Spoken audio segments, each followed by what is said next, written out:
Hello, welcome back to Kim Reads, and we continue with Son of a Witch. But he found he could listen from the top step almost as well, and the air was nicer outside anyway. Not so clouded with perfume and incense. At the base of the wide stairs loitered a group of urchins, the oldest at least 4 or 5 years younger than Liir. They looked at him as if he were one of them. "You don't go in either?" he asked them.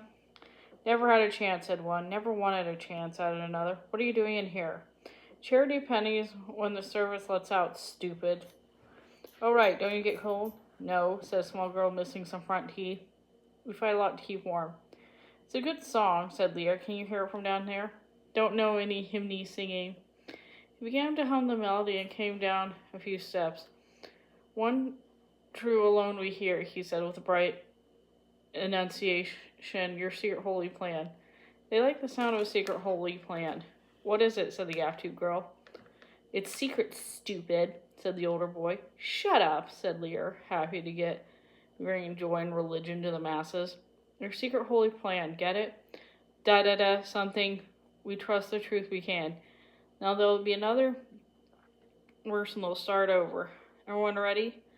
"You ragamuffin cleric," said an older girl, but she sang when the chorus came around again, and the others chimed in with more gusto and grace until the usher came out and the constable, and they all scattered.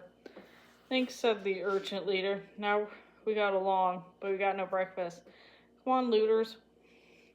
We'll go steal bread from the pigeons near the Ozma fountains." "Sure, there'll be no more food to go around," said Liir. "I mean, now the wizard is disposed." The kids ran around and laughed, as all kids can, even malnourished urchins.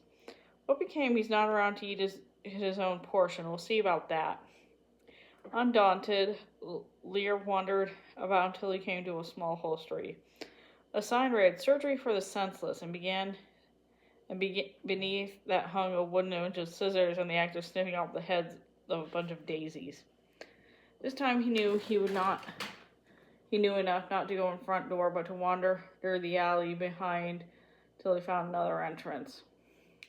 A graceful young woman in a dotted purple cloak came to the door when he knocked. "I'm looking for an Arjiki girl, about 16, newly sprung from prison, and possibly in poor health." "Would she come here?" "We tend to the Wrinklies here." "Well then," he ventured, "I'm here to offer my services." We have no budget for a houseboy." "I don't need funds, just a place to sleep and something to eat from time to time. I can help take care of the senseless. I had an old nanny who needed all kinds of assistance, and I know how. I don't mind."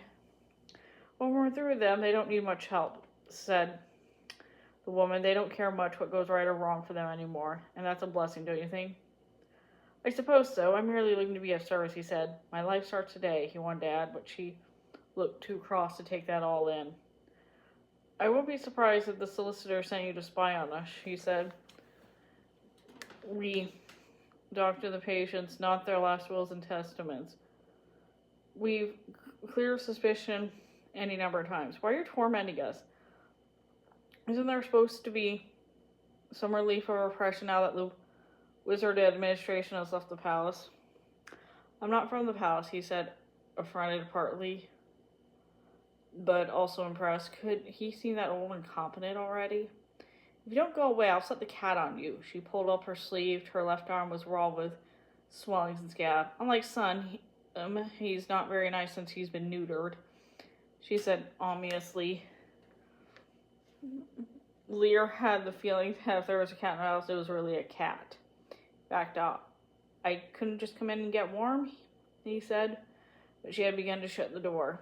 Days went by, and he was glad to have learned about the stale bread to fed the pigeons at the Ozma fountains. He kept body and soul together, scrambled for food. He wasn't as nimble as some of the street dodgers, but his legs were longer, so he made it all at night. At night, he had the benefit of the cape as a blanket, so he was warmer than some. He asked about Noor, but the city was filled with itinerant children, and to the good burghers of Oz, tinker children were anonymous when they weren't visible. No one had noticed an Arjiki girl on her own and pushed off before he called the authorities. He thought about Princess Nestoria, but what could he do? The famous Wizard of Oz, granter of wishes, wasn't going to stage a comeback just so Liir could beg for help for that old she-elephant. And there wasn't no one else to ask. Determined not to be cowed, Liir took the hang around the army barracks just inside the south gate, known as Munchkin Mouthful, of reference to the diminutive stature of the Munchkinlanders. The Emerald City Home Guard was better than the poor under the bridges. That much was obvious. After a while, Liir decided that membership was in Home Guard would relieve his hunger while he tried to decide what to do next, and maybe find that devoting his life to service paid dividends.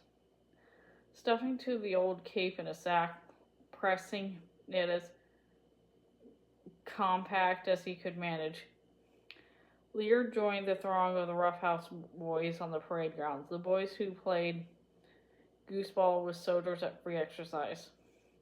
The lads hoped to merit the gift of a cracker or a coin or a plug of tobacco, but Liir wanted more. He bade his time and steeled his nerve. One afternoon, a sudden hailstorm blew in from the Kales. Everyone scattered for cover.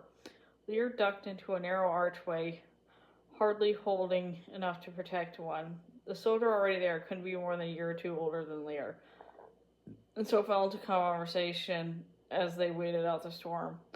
The soldier, proud of his stature as petty fife in the guard's musical course, told Liir where and how to apply, and what that would be amusing the conscripting officers. Don't tell them you don't know who your parents are, he advised. The officers are a high-strung bunch. They think that all the orphans who apply are really sent there by their parents, infiltrating the guard for an eventual insurrection. If you're really an orphan, lie. Tell them your folks can't keep screwing and they just had their 12th baby and you were kicked out of the family sty. That they'd understand. They're screw-starved here, a lot of them. And in time, Liir followed the advice and learned it was sound. Though 8 other gaunt-cheeked boys present the cell in the same audience, only Liir answered smartly enough to be signed up. He was given a number, a cot, a pin, a chip for meals, a key, a position title, second scrub, and a job doing just that. Potatoes in the commissary kitchen, morning, noon, and evening. The home guard ate little of potatoes, it seems. Still there he was. Here he was. It seemed too good to be true. A smart uniform. Everyone else's here before it was his, for his two stains hadn't entirely washed out. One sleeve had been replaced with a new one cut from a cheaper weight of broadcloth. But smart just the same.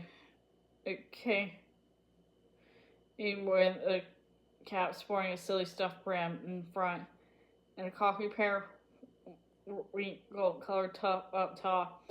The outfitter, who also located a pair of boots down at the heel and splayed at the toe, but serviceable enough, for they were conveniently over large and could take an extra pair of socks on the toe, which kept out the cold. Once in a while, Liir caught sight of the chatty fellow who had befriended him in the archway, but soldier was assigned to a different division. In any case, Liir was determined to make a comfortable anonymity, so he didn't go chasing for friends, neither zone or the division beyond it. Now I'm going to stop it right there. Thanks for listening.